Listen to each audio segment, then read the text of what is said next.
روایت سامعین ہم اپنی دلیل نمبر 2 کی طرف، یہ ہماری دوسری حدیث ہے، آپ یہ دیکھ سکتے ہیں مدونۃ الکبریٰ سے، آپ یہ دیکھ لیں کہ عبداللہ بن عمر فرماتے ہیں کہ ان رسول اللہ صلی اللہ علیہ وآلہ وسلم کان یرفع یدیہ حذو منکبیہ اذا افتتح التکبیر للصلاۃ، ان رسول اللہ صلی اللہ علیہ وآلہ وسلم کان یرفع یدیہ حذو منکبیہ اذا افتتح التکبیر للصلاۃ، کہ نبی علیہ السلام رفع الیدین اپنے کندھوں کے برابر صرف اس وقت کرتے تھے جب نماز شروع کرتے۔ دوبارہ سن لیں کہ نبی علیہ السلام رفع الیدین اپنے کندھوں کے برابر صرف اس وقت کرتے تھے، صرف اس وقت کرتے تھے جب نماز شروع کرتے تھے۔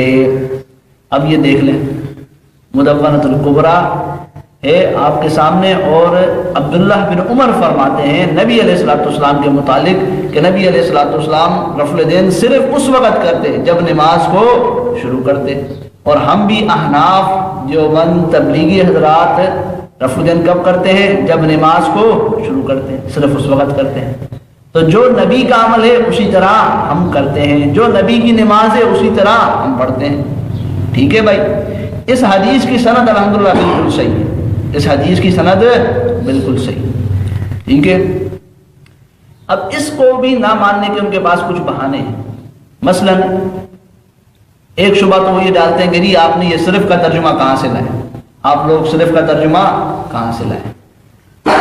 اصل میں ان لوگوں کو جو ہے وہ عربی گرامر سے شاید کوئی واسطہ نہیں ہے، اسی لیے یا تو یہ بات سمجھتے نہیں ہیں یا پھر جو ہے وہ اعتراض برائے اعتراض کرتے ہیں۔ یہ آپ ایک حدیث دوبارہ دیکھ لیں، میں آپ کو سمجھا دیتا ہوں کہ صرف کا ترجمہ کہاں سے آیا۔ یہ حدیث ہے آپ کے سامنے، اس میں دیکھیں سامعین، کانا، یہ جو کانا کا لفظ ہے نا، کانا یرفع یدیہ، یہ جو کانا کا لفظ ہے اس کی جزا مقدم ہے اور شرط مؤخر ہے۔ ٹھیک ہے، ترکیبی گرامر کے اعتبار سے اس کی جزا مقدم اور شرط مؤخر ہے، اور یہ گرامر کا اصول ہے، اہل علم جانتے ہیں، علماء حضرات جانتے ہیں کہ گرامر کا اصول ہے کہ التقدیم مع حق التاخیر یفید الحصر۔ اس اصول کے تحت یہاں صرف والا ترجمہ ہوا۔ ٹھیک ہے، اس عربی گرامر کے اصول کے تحت یہاں صرف کا ترجمہ ہوا ہے۔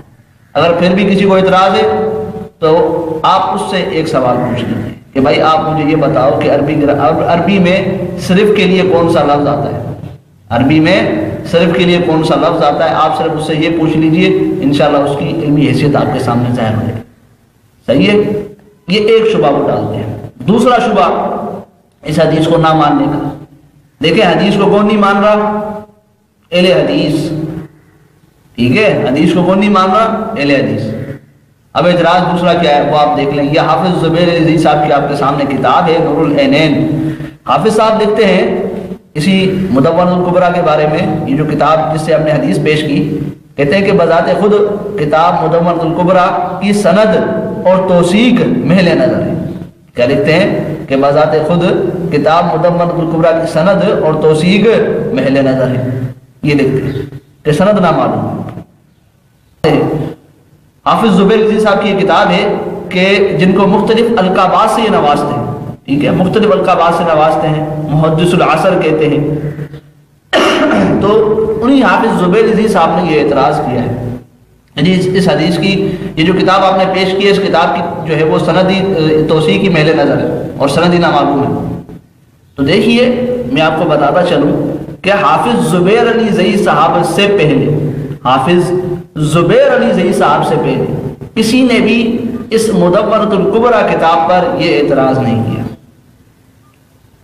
بھائی یہ کتاب ابھی تو ہم نے نہیں بنائی نا، یہ تو کافی ٹائم پہلے سے چلتی آ رہی ہے، تو اس پر اگر اعتراض یہ تھا تو محدثین کرتے نا، کسی نے بھی نہیں کیا۔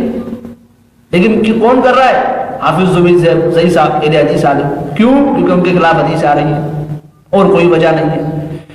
اسی مدونۃ الکبریٰ کو بطور استدلال کے اس کتاب سے علامہ ابن حجر نے فتح الباری کے اندر حوالے دیے مختلف جگہوں پر۔ میں آپ کے سامنے فی الحال 2-3 حوالے رکھتا ہوں، یہ آپ دیکھ لیں، فتح الباری آپ کے سامنے ہے کہ علامہ ابن حجر جیسا بندہ، علامہ ابن حجر جیسا بندہ وہ تو مدونۃ الکبریٰ سے حوالے پیش کر رہا ہے بطور استدلال کے، اس کو تو اس کی سند اور توثیق محل نظر نہیں آئی، لیکن آئی تو کس کو آئی؟ آج کے اس حافظ زبیر رضی صاحب کو آئی، ان حافظ صاحب کو نظر آئی، ٹھیک ہے؟